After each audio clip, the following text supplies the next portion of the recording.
Hey everybody, Viktor here. So somebody requested a guide for Avaria, so let's go ahead and get started getting you guys the Avarian Khaganate achievement. Now, before I get started in the guide proper, I need to just fully disclose this is not a no restart guide. While you are going to be usually relying on the AI to some degree, more importantly there is one thing that can happen very early on that can completely break your run. And I don't mean as in a, well, you can kind of get around it by no seat being somebody or anything like that. It can absolutely stop your run dead in its tracks. So I wanted to give full disclosure that this absolutely can happen, and I'll explain what it is when it comes up. But for now, let's talk about your starting situation. So you start off as a one-province miner in the Caucasus region, which in and of itself is not that bad. The problem comes where you have an overlord, Gazamuk here, who, yeah, is gonna really not like you to be independent. On top of that, as I said, you're a one-province miner, but to make matters worse, you are a mountain that raises livestock province. In other words, you have mountain goats to your name. And that's about it. And I hope that's enough for you, because, well, that's all you're really gonna have, especially when you look at the trade goods around you. Other than Shirvan and some down here in Karakayunlu in Georgia, there's really not a whole lot for you to really use anytime soon. There's just a lot of cows. But some good news. So you're going to have to expand all over this territory. And you get to do it with this awesome flag. So you're going to be riding with this as your banner all across the steppes and into Eastern Europe and into Persia and into Anatolia. And you're going to have a whole lot of fun doing it. But first, how to. Estates and privileges. You guys have seen loyalty. You guys have seen monarch generation. Nothing really new there. 3 things I do need to point out, though. 1, whenever you make an estate loyal, you're going to get a certain bonus. For the merchant guild, if you make them happy, you get reduced dev costs, for instance. Well, with the Dhimmi, if you get them over 60% loyalty, then you get 7.5% discount in tech costs. And if you look at where you're at, you're probably going to be behind tech a huge portion of the game. Fortunately, with the new institution revamp, it's not quite as bad. However, you're still probably going to be behind, especially when it comes to Western Europe. It's just a fact of life. However, again, if you get this up to 60%, you'll have that 7.5, and that will absolutely help keep you in the game. So you're not falling too far behind in the early game. You catch up mid-game, and you should actually be ahead, at least I was, by late game. Now, as you can see, I'm only at 50%. You can grant this, promote the Dhimmi nobles if you want, or you can wait until you get a non-Sunni province. There's some Orthodox right here for you for that reason. And then you can use that to get your loyalty up. It's up to you. Just try and get their loyalty over 60% whenever you're teching up. Next, you're at 4.998% crown land, which means you need to dev your province. The problem is yet again, you're a mountain goat province, meaning you don't have the monarch points to be deving anything right now. So just keep it in the back of your mind. Once you hit 92 Diplo, preferably, or admin, then you dev that. Do not use your military points. The reason why is quite simple. You're going to be having to fight Shirvan here, and you don't want to end up keeping them on your equal playing field. You might have to fight Circassia early. You might have to fight the Great Horde. All 3 of these options, you should be able to keep ahead of the military tech, giving you an extreme advantage. If you use it to dev, you're not going to have that advantage at all. So just hold off. Lastly, we have the ulema privileges. You're going to need this religious diplomats. It'll help you get your allies early. But more importantly, you're going to need this. Grant local residence to scholar. The scholar you're going to be granting access to is the Maliki. This will make it so you do not have to improve relations with anybody or have them as your vassal or any of that nonsense. Meaning, you'll get this dev cost when you actually need it to dev things up. Now again, look at where you're at. You're not going to get any of the ones that have to spawn in Europe for obvious reasons. You're also not going to get colonialism for obvious reasons. But more importantly, you're probably not going to get global trade unless you massively push into the Persian and then the India nodes. You're probably not going to get manufacturing to spawn because you're going to be struggling with money. And then that's going to spill over into the Enlightenment, where you're probably not going to have the money for universities. It's just something you're going to have to deal with. Meaning you're going to be having to dev pretty much every single institution in the game. Every single one. So having that dev cost for 50 admin points is going to be an extremely useful thing. So do not forget you have this. Click it whenever you need to dev anything up. It's going to save you a lot. I mean an absolute lot over the long haul. And that is the estates done. Now let's talk about your ruler. Now just like with my candy guide, you start off as a vassal, which means there is a chance where your overlord is going to replace your ruler. Now that means that you need to look at what your ruler is. While this guy might not stay around for a while, this personality trait is random, meaning, in this case I got construction costs, which, okay, but I might have gotten land maneuver pips or shock pips. But if he's going to be replaced in a month, then I need to hire my general now. However, if I don't have those as a personality trait, where I don't get free pips, wait until you see whether or not he'll be replaced. I will say that while Candy was replaced 99.9% of the time, here it's about half. Gazamuk would rather have your trade power, it seems, than replace your dynasty. But it's kind of a coin flip. So if they replace your dynasty, fine. If they don't, fine. It really doesn't matter that much. But you can't really control it. Just look and see what the personality is and go from there. Again, as I said before, though, in the candy guide, do not click a focus until you know what's going to happen, because picking military now and getting a 006 is absolutely going to be painful. So don't do it. Now that's the ruler done with. Let's talk about diplomacy. You have 2 diplomats. You're going to send one to improve relations with the Ottomans. That's what he's going to be doing. The other one you're going to have to wait. You're going to have to wait until after the unpausing of the game. You're going to have to see who rivals the Great Horde, the enemies up here. Usually be Crimea, Nogai, or Kazan. If any of these 3 ally them, you're going to start improving relations with them too. But that's going to have to wait until after we unpause, so let's move on. With your army, you're going to hire 4 infantry. That's it. Just 4. And with that, it is time to unpause and see who ends up rivaling the Great Horde. It looks like Kazan. So I'm going to go ahead and improve relations with him. Now, at this point I just need to wait for my infantry to recruit, but I'll be able to talk about this. Now this is actually where your game will brick. Basically it is right here. When they ally Hisn Kaifa, you're good. You don't have to worry about it.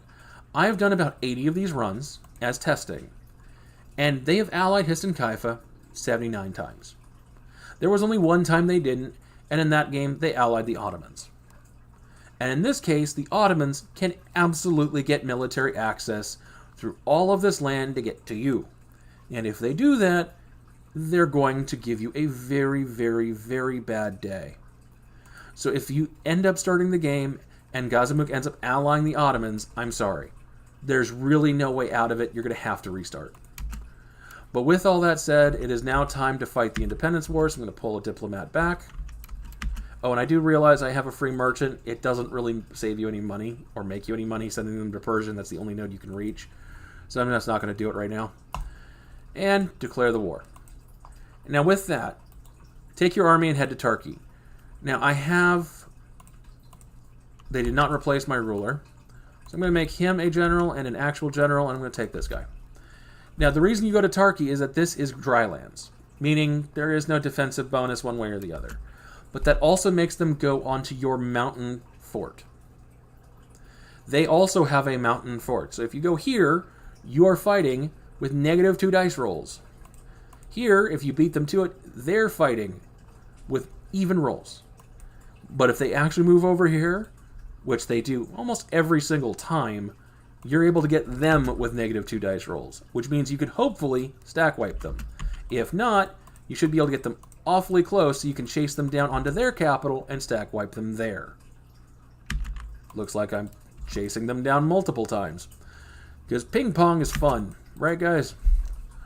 And with that, their army is gone and I just need to siege it down. And then I need to go to Hisn Kaifa and get them out of the war, or I can simply wait. Generally speaking, it's up to you whether or not you want to go down there. But with that, I'm going to have to actually pause it until I get to the next point of where it's things to talk about. So I will see you guys in just a second. And welcome back. It's time to talk about the next phase. Now, if you go to the Ottomans, you'll notice they're suddenly friendly. They may not become friendly to you. However, generally speaking, once you hit about 120 opinion, they should be willing to royal marry you. Don't ask me why, but they seem to almost every single time. So go ahead and royal marry them, and then go back to improving relations with them. The reason why is once you're done with your war, on occasion, they will suddenly stop being friendly, which means they still won't ally you.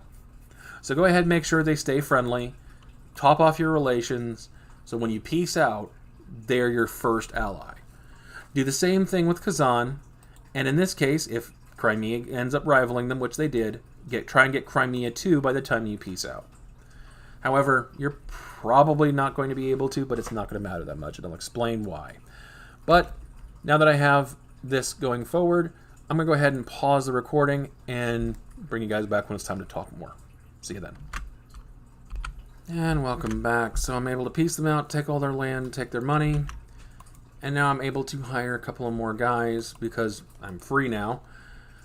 Core up what you take, and do not buy your stability.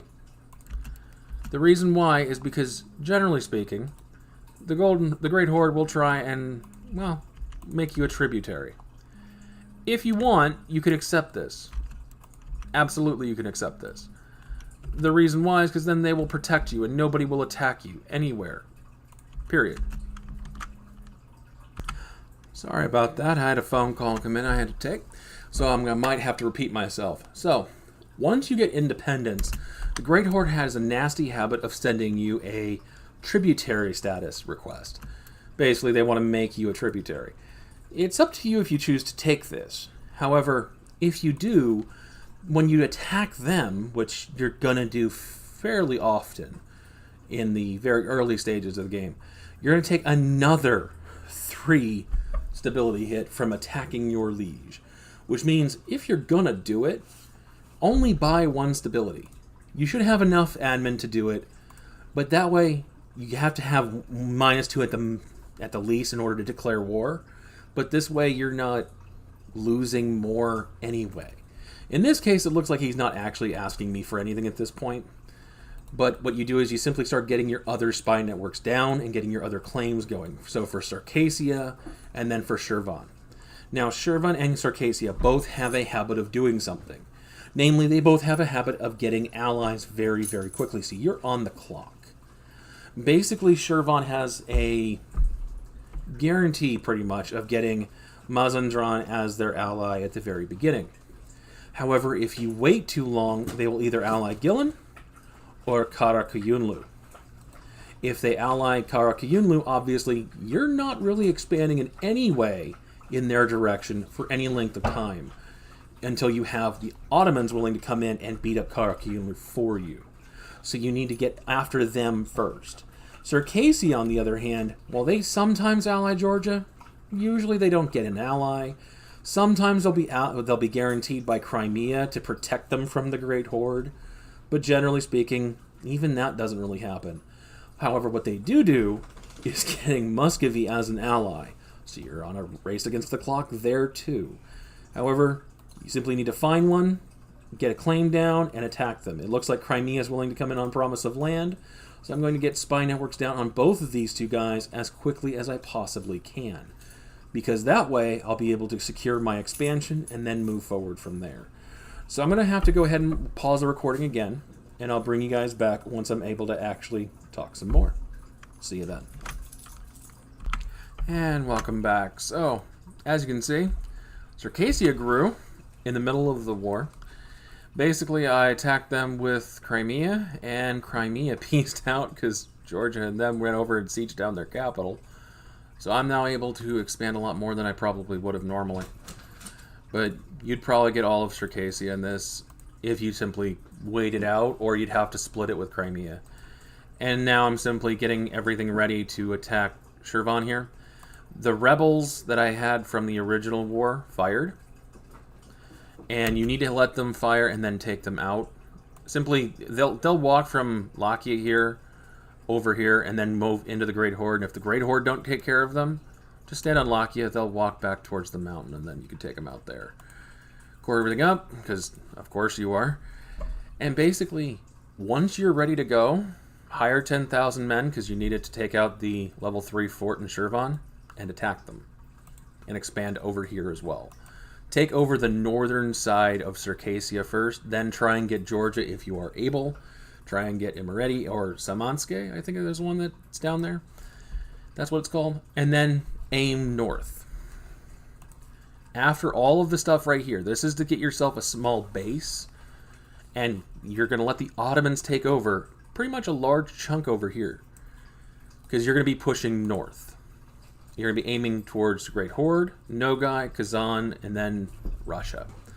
So I'm going to go ahead and get ready, take on Shirvan, and then show you what goes out. After that, looks like they have the Timurids as an ally, which is just fantastic. In fact, I think now might be the perfect time to go after them.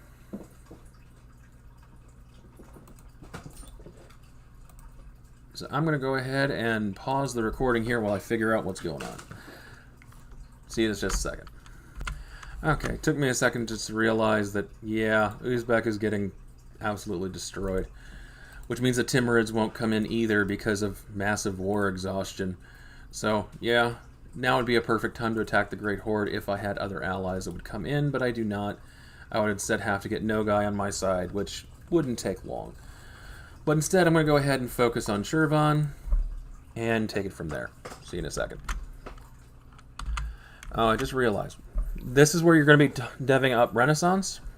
Do not dev it until after you're done with the rebels. Of course, turn on the development edict. Use your 50 admin to get the Maliki. And dev up Renaissance in this one because it is a drylands, which does have increased development cost, but there's nothing else you're going to have that's going to match that. Steppes are going to be even more, and then you have mountains, which is even worse than the steppes. So go ahead and just dev it up. And yes, even using admin, you would rather use admin than military early on. And with that, you should have plenty of an economy to maintain whatever force limit you need to take on Shirvan. And with that, see you soon. And welcome back. So I was able to annex and then release Shirvan and then one province of Georgia because these guys declared independence and full annexed them. And as you can see, Great Horde got annihilated. That probably won't happen in your game, but it has happened a couple of times. Basically, now they're going to have their own little people that'll protect them, but you're basically just waiting for the Ottomans to get their favors. Once they have their favors and it's high enough, it's then time to pick your target that the Ottomans will come in on. In this case, I would actually have to have a claim. Or up here, call in the Ottomans and use the Ottomans to expand north. Once you start getting yourself on a roll, you can take on people individually without really needing an ally. In this case, Kazan up here is really not going to like Nogai, so me attacking Nogai, or their tributary down here, will probably let me call in Kazan, at least once they don't have the war exhaustion. And that's basically what you're trying to do. You're using the caucuses here as a decent foundation to build a empire, and what you're trying to do is you're trying to take over the steppe hordes and then move over in this direction. By the time you're done getting to about here, Russia should start trying to form from Muscovy. And you should be able to, with the Ottomans' help, crack them and block them off from having any further Siberian frontiers.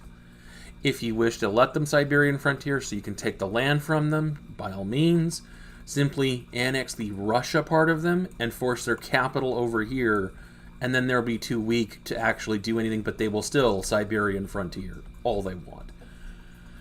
But with that, you guys should be more than capable of handling this. Now, I'm going to go ahead and show you guys my process through so you can see generally how I expanded.